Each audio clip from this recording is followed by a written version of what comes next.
This is In the Boardroom podcast, and my guest today is the Reverend Prebendary Romita Shrisunder, who is the Director of Ordinands for the Diocese of Lichfield.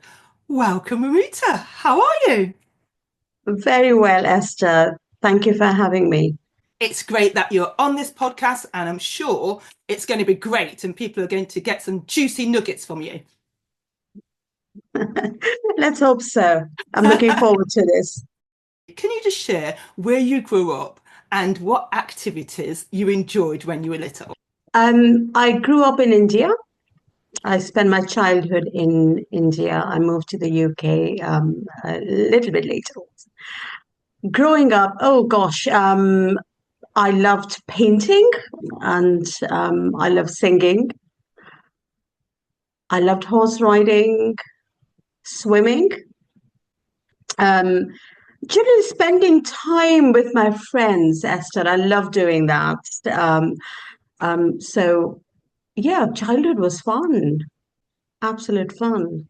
It sounds so good. So what kind of songs did you enjoy singing when you were young? Oh, all sorts. Esther. We were a church family, so singing in the church was a big thing for the family. But also did enjoy, sort of pop music. To the detriment of my parents, really, singing loudly in the house, So those what, are the kind of things. so what was your favorite kind of pop song back then? Oh, pop song. Oh, I grew up with listening to Take That. Yes, Oh wow. Yeah, so all those boy bands back in the boy bands, day. absolutely. Yeah. Yes, singing to boy bands, landscapes. I would make cards, and I would those that's something I really kind of really remember, as to enter into sort of competitions. And oh goodness, I don't think I was good. I was passionate about painting. I can't remember sort of winning competitions or anything, but I know I remember participating in competitions, and I would get lost in painting. Again, it's something that I have not continued. I grew up, and that's something I regret, not continuing. Painting, and keep thinking I should take it back. Take it on again. But yes, But that's something nice that when you think back from childhood, what you enjoy doing, and as an adult, yeah, sometimes just in those kind of times to kind of refresh ourselves, we go back and absolutely, think of those times that made us really happy. So yeah, it could be yeah. something that we have to look out for in the future to see some your landscape. Oh, wonderful. So can you share what subjects you enjoyed the most when you were at school? Um, I loved science. And I was naturally good at it. So that was one of the things that I enjoyed, as well as I was good at it. Um, yeah, mathematics a little bit, not as good as science, but those are the subjects that I felt naturally drawn to. And when computer came in, again, I started enjoying, sort of computer languages. Wow. So was you a coder, or did you come up with any kind of programs back then? Yes, began a little bit of programming, but not a huge deal, because life took a very different turn. I wanted to continue in science. I was very drawn to chemistry, and that's what I then studied later on. I wanted to go into sort of research, medical research, particularly sort of medicine. Okay. So Mm. moving from India to the UK, did you study your degree in India, or did you study your degree in the I UK? did my first degree in India, but I was very young when I did my degree. I did my sort of GCSEs when I was 14. Yes. So I did, and my levels were completed when I was 16. So I was very young when I did my first degree. Oh, wow. And yes, but I had my call around the same time, but I continued, sort of studying, well, I majored in chemistry, although I did my sort of, bachelor's in science. Everyone's different, but some things come Yes. easy to other people. So it's great that like science was your thing. Yes, perhaps it came from the family. Yeah, I don't know. You know. So any of your parents love science? Um, yes, my father is a scientist. Right. He's retired. But yes. So that's the clue. It's in the genes. Ah, perhaps it is. Yes. Oh, brilliant. So, when you were studying science, Yeah. you kind of mentioned that you felt that there was a call into Mm. ministry then. So, how did that progress from you studying science to study theology? I had my call when I was quite young. I come from a Christian family. Uh-huh. There's a long lineage of clergy in my family. There's always been one priest in a generation, given Yes. generation. Um, but I struggled to come to terms with that calling and put it off. But when I was studying for my degree, it was there. Um, but I was young. But also I didn't want to jump into it. I wanted to study theology. And my parents, my family are, quite protective. So the safest option was go from one home to another, and study theology in England. That was the next place. That was, the another home, as it were. Okay. Yes. So I studied BA in theology whilst I was exploring ministry, what that might mean for me. I didn't want to, and I'm not saying that I would advocate that people study theology and get a degree before they, explore their vocation. But I did, because I wanted to know what everything was all about. And before I commit myself to doing something, very different. So, how Yes. was your faith then, as a young thing? Was there a yearning in you to think, oh, there must be more, and should I and studying to find out a bit more about Jesus that way? Absolutely. Esther, church was very much part of growing up. We went to church. That's what you did on a Sunday, and almost every member was involved in the church in some way or another. So the passion for Christ and love for God was there in my heart. I suppose what I was wrestling with, I'll come to this in a little bit, but what I was wrestling with is the idea of priesthood Right. and me being a woman. Um, my family has always been incredibly supportive, but I went to a private school. It was a Roman Catholic school. Um, Run by Carmelite nuns. So I grew up in a very Catholic culture, and my faith, my theology, my spirituality was shaped by it. But it also meant that I hadn't quite come across, kind of women in leadership, women in ministry. I'm not just specifically talking about priesthood, but just generally women in leadership and ministry. So to come to terms with that, I hadn't seen it modeled, and I thought my journey was not just to embrace, priesthood and my calling to priesthood, but also to come to terms with what does this mean, to me as a woman and as a young woman, in her late teenage years.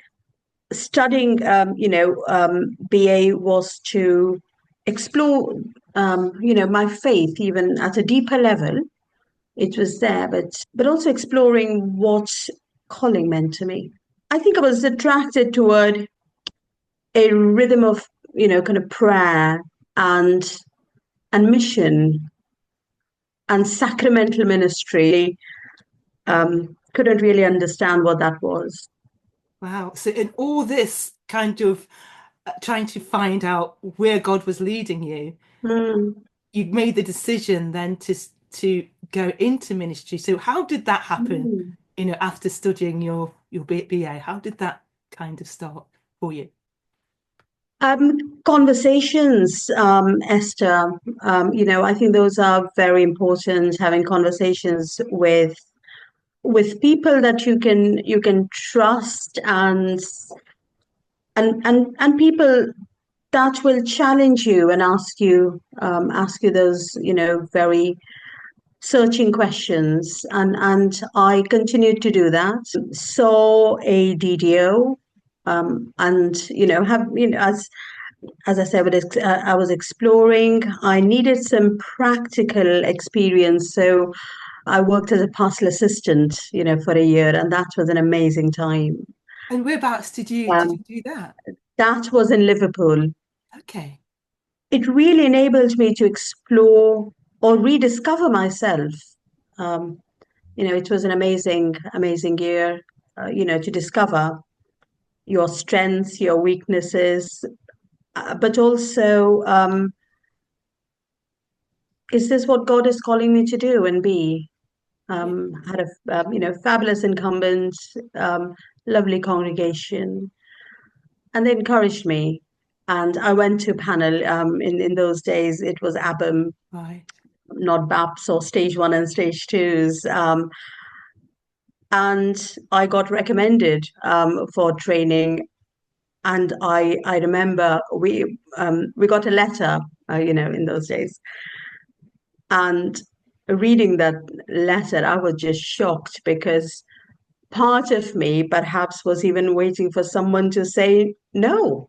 I wanted it, but at the same time, those that little sort of fear, and also the sense of, I think, unworthiness that many of us have, and I see that in candidates in my role.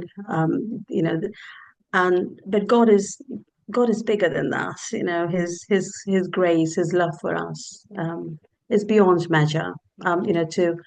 To recognize that and to embrace that was one of the most wonderful things I think I've done. So how did you feel then? You were young and people were in your life and they inspired you, they nurtured your growth. How did that make you feel when you started out in that post in Liverpool? How did it make you feel? Very supported, very supported.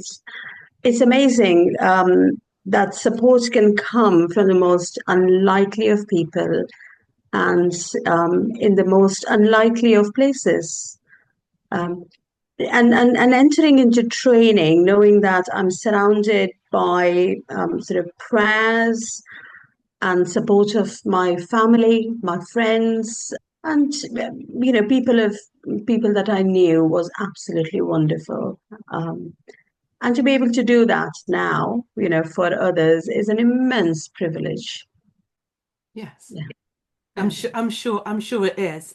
And when I first met you, it was so inspiring, and this opportunity of doing this podcast is giving me an opportunity to ask you the questions that I've never asked you, in those settings. So thank you again for that. So how did parish ministry prepare you for your current role? I know you've hinted a bit about it, but how did it kind of prepare you for this current role?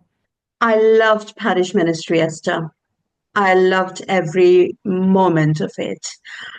I loved its joys, its challenges, and it enabled me to be on the grassroots level, to see what those joys and challenges are.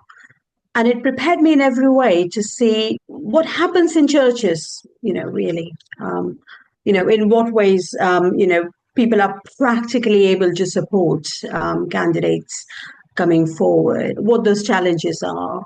I served in 2 very urban parishes in the Diocese of Derby, and what those challenges were, was useful to know, so that I'm not in this role thinking, why aren't candidates not coming forward, or why are clergy not doing this, not doing that.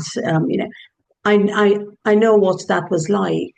When you're perhaps struggling with a small congregation, or you're struggling with resources, or seeing that people are struggling and with balancing, multiple responsibilities.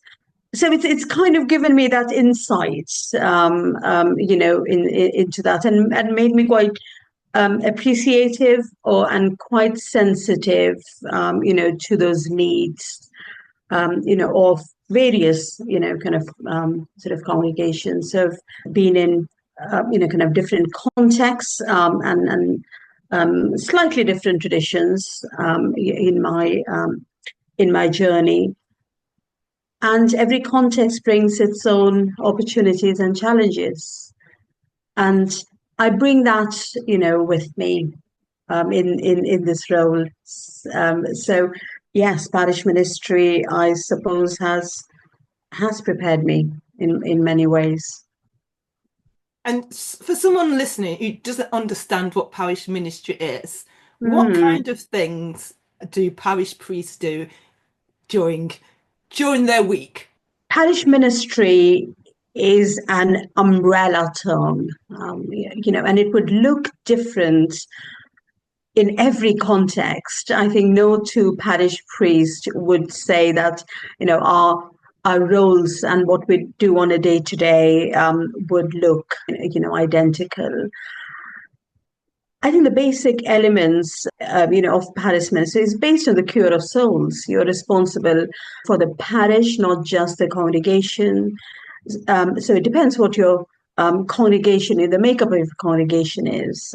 So I would say, prayer is fundamental, that you're praying for your people, and on behalf of them. I would say sacramental ministry and occasional offices of baptisms and weddings and funerals, those amazing kind of life events. I would say being involved in schools and perhaps even universities, depending on where you are. I would say, working with different organizations, faith or none. Mission is quite important in every parish, but and evangelism, but that would look very different, again, in different contexts. Pastoral care of your congregation, but also wider pastoral care. When I served my curacy, we were very much involved in school ministry. 50% of our work was with schools. So, what did you like about going into schools? Oh, just everything. I had a very good incumbent who be a teacher before he was ordained, and simply knew how to work with children. And he very slowly instilled that love for sort of schools ministry in me. I used to be terrified of doing school assemblies. Children do ask all sorts of questions, and I began to love it. Spending time doing school assemblies, but also we used to go and have lunch, with the staff. Sometimes with children. Not just the governance aspect, but really getting involved with, the life of the school. Not just expecting that children come to us, and the schools just, bring children to the church. But we used to go, and do some reading with them, or get involved in many aspects of schools. And children are, the present and the future of the church. So it's important to invest in schools ministry. Wow. So you mentioned how you were a bit kind of apprehensive about going in there first, but your incumbent, who is your trainer, he kind of helped you to overcome those challenges. So what advice have you got for someone who's going into a new challenge that is a bit apprehensive? What would you say to them? Wow. It is okay. It is okay to be apprehensive. it is, none of us are entirely prepared for any roles. And being nervous, being apprehensive is okay. I would say do a little bit of research of, whatever role you're undertaking, whatever task you're undertaking. So let's say school ministry, you're doing a school assembly, or it could be something completely different. Become familiar, with what is expected of you, and do ask for advice. And also, if it doesn't go well, that is okay too. It takes a long time, to feel comfortable, or I don't want to say one would master anything, because it's a lifelong, kind of journey of learning. But you do get better and better at it. Not to be afraid of failure. Mustn't be afraid of failure, or mustn't be afraid of trying. And what's the worst that could happen? It doesn't go well. Okay, people out there are kind. Fear is in us. I think we are afraid more than others. People are kind. They know they may have been in the same situation, and people support you. I love what you're saying there, because sometimes people, I failed, I've messed up, this is the most embarrassing thing, I can't go back in that environment again. So you're really saying to people, do not worry, Mm-hmm. mistakes happen. Absolutely. Like you was riding your horse, you probably fell off. Quite a few times. And what did you do? You got back on. Absolutely. Absolutely. And so, Yes. our encouragement to anyone listening is say, sometimes life throws things and challenges come, but sometimes we have to dust ourselves off, get back on the horse, Indeed. and just keep going and just keep going. I love what you're saying there, Ramita.